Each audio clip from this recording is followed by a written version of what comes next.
Hi, folks. William here at ReelTalk NOLA, here with Carl at the CMA Studios in Bellchase, and the glorious studio that is CMA 10. You know what I mean. You're contractually obligated to say that? No? Okay. Anyway, let's talk Gatsby. Gatsby, the great Gatsby. No, just Gatsby. We got sent it the trailer. You didn't send it the trailer. I don't want to see the trailer. Here's again. the trailer. It's a 20-minute trailer.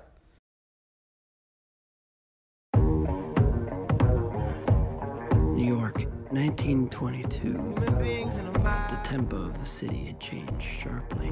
The buildings were higher. The parties were bigger. The morals were looser and the liquor was cheaper. The restlessness approached hysteria. Shall we? Who is this Gatsby? Do you know him? War hero. Mr. Gatsby doesn't exist. Gatsby? What Gatsby? I beg your pardon.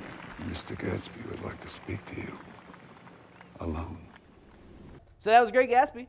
Is it? I don't even remember at this point. Because the trailer was so long. Yeah. Oh, whatever. yeah. No. Hey, can I just, quick aside here?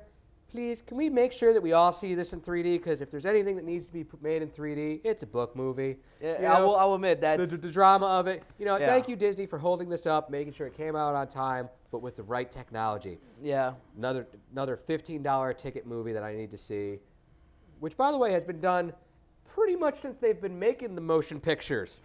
How many versions is there? I count at least 5 that I can think of. We counted from 1937 to today. Yeah. Well, there was a 30s, a 50s. There was one in the 40s that wasn't directly 40s, related. and yeah. Then there was the most famous, probably of recent history, was the 75 version with Robert Redford. Right. But this one starring Leonardo DiCaprio, excuse me. Mr. Candy. Mr. Candy from Django Unchained. You have our attention. Gentlemen, you had my curiosity, but now you have my attention. Yeah. Also starring Carey Mulligan from a movie such as Drive. Yeah, awesome. And then Wall Street, Money Never Sleeps, not as awesome. Yeah, but still. she's been in a lot of Education. British, a lot of British films and a lot of indie kind of films. Anyway, great actress. Also starring, unfortunately, Tobey Maguire. Seabiscuit? Spider-Man. No, he's Seabiscuit, Cider House Rules, and Wonder Boys. Major J. Gatsby for valor extraordinary. That's right.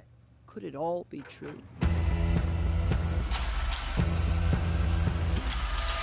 Gatsby. Whether it's remake in 3D, which I think is awful, the idea, but what I do like is the director, Baz Luhrmann, am I saying his name right? Close enough. Who actually did a movie, Romeo and Juliet, with Leonardo DiCaprio in the mid-90s, one of the movies that helped launch his career before Titanic. And then... Titanic launch. He also directed Moulin Rouge. Now you might be like, yeah, Throw out to my West Coast fans. Yeah, you might be like, whatever. But if you look at Romeo and Juliet, Moulin Rouge, and then the trailer for this, you notice there's a trend in his films. They're very stylistic. He does period pieces. Period. Well, no, not well.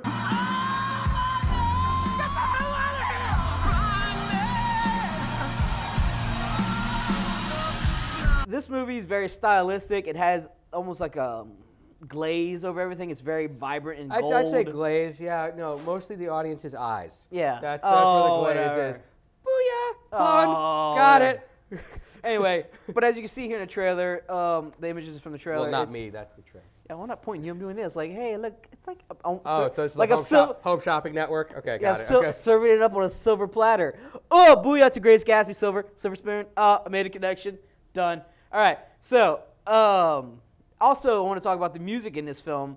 In the trailer, there's a lot of pop culture music of today, and the movie's clearly taking place in like what, the 20s? Is that the Gatsby's 20s? I think, the Roaring 20s. And I'm wondering if they're gonna do one of those types of movies where you play modern music and then period film, or if the music in the trailer is just for the trailer. You know. Because you see that a lot. You'll see music in the trailer. They want teens to get drawn in, and that might be where the music comes in. Oh, it's Leonardo DiCaprio and the other guy. And look at all the cool music playing. This is going to be a cool film. But then again, it's all orchestrated period music, you know, and maybe some 20s, you know, jazz or something like that. I'm going to pick up the ball and run with it and do my rating real quick. Okay. Great Gatsby is in the running, many would say, for Greatest American Novel. I completely disagree. It's F.Scott Fitzgerald's attempt at being succinct. It happened to catch on. this was like the go-to book for everyone in college. Like everyone always referred to it. You know, Gatsby throwing the silk shirts. If I have to hear about Gatsby and his goddamn silk shirts one more time, I'm gonna have an aneurysm. Okay? It's not that great. This F.Scott Fitzgerald wrote many great things. Tender as the Night. Never seen that movie. But we're gonna give this one another shot. Me and you will make it then. Me and you will make it. This one is getting it's like 6th shot. It's not that amazing of a book where it needs to be put up on screen. And not only that, if Robert Redford couldn't find it within him to make that translation work, I mean, this got a solid cast. Really great. The crew looks pretty solid. People looks like they know what they're doing. I don't believe it's going to work. Gatsby is just one of those things. It works as a book. Even as a book, I'm a book guy. It's boring as hell. I can't read that. You know, and you say that. It's 100 and like something pages. Boring as hell. You know, you say that, and I was talking to my sister who read it in high school, which I think a lot of kids have, and she said that in high school a lot of kids were complaining how boring the book was. Yeah, I was like, you cannot make this interesting for me. I was like, I've read it when I was in high school, and I thought it was like later on. I was like, oh, probably just because I was a stupid high school kid. Let me go ahead and read it again. Still boring. I read it in college when it was still boring. Read it after I got my master's degree. Still boring. Read it again this year to try and catch up. Didn't even finish it. It's like in that pantheon of books that I will forever just look to as boring. Scarlet Letter, you know you're there. Nathaniel Hawthorne, me and you are going to have words if there's an afterlife. But I give this one TV. I will watch it if it comes on ABC for the movie of the week, even though it's like probably 5 hours freaking long. But I have no interest in sitting through this at the theater. None. But I do it for you because I care. And I'm the opposite. I'm going to go with matinee. It looks like it's going to be a pretty interesting take on the movie, and it's going to be visual.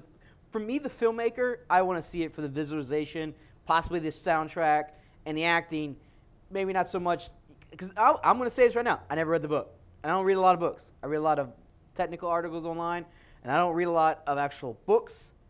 So I will probably enjoy this a lot more than someone like him who's read it. And even you at home, that if you enjoyed the book or didn't enjoy the book, you might not enjoy the movie as much because you know the source material. So I'm going to go with the matinee because I think it's going to be pretty cool. And I want to see all the look of the film.